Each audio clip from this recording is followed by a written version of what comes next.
يا غافر الذنب العظيم يا فارج الكرب العميم يا خالقي أنت الرحيم ارحم بفضلك ذلتي.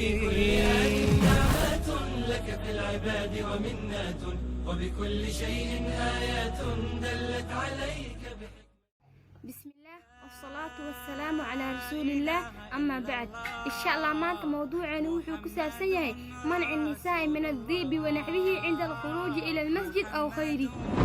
dumarka in loo diiday in ay catar marsadaan iyo wixii la midka ah markii ay baxayaan, ha ahaade haddii rabaan ha aadan masaajidka ama meel kale.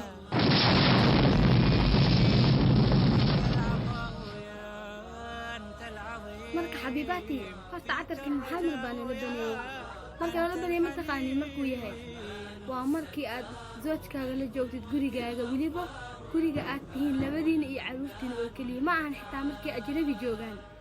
marka waxa qaar baad arkaysaa suuqay u socotaa catara u marsan, masaajidkay u socotaa catara u marsan, martiqaaday u socotaa catara u marsan, way asturantahay catara u marsan, way qaabantahay catara u marsan.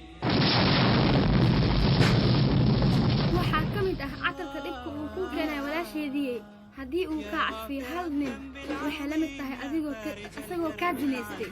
bal ka waran intaasoo makhluuq hadday kaa soo cadfiyaan. abi hureyre allaha ka raali noqdee baa maalin waxay soo agmartay haweeney aad iyo aad u cadfaysa. markaas buu abi hureyre intaasoo xadiis baa ka dhumay. markaas buu wuxuu yidhi bal kaale halkee u socotaa? waxay ku tiri masaajidka baa u socdaa.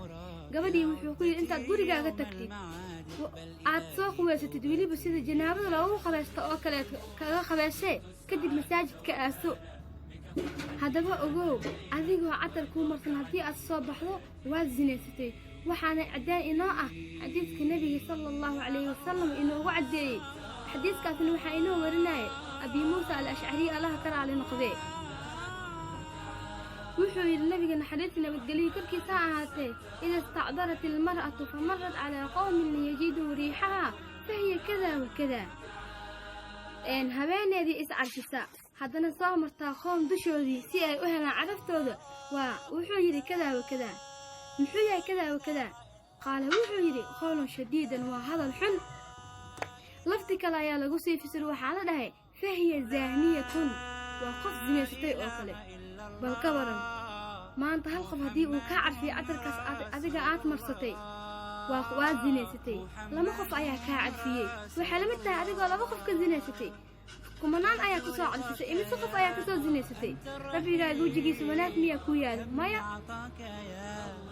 marka walaashaa muslimadda aheedee iska ilaal in aad ku baxdo sheeyada carfaayo. wuxuu ka mid yahay shayga ugu yar haddana naarta lagu muteysto.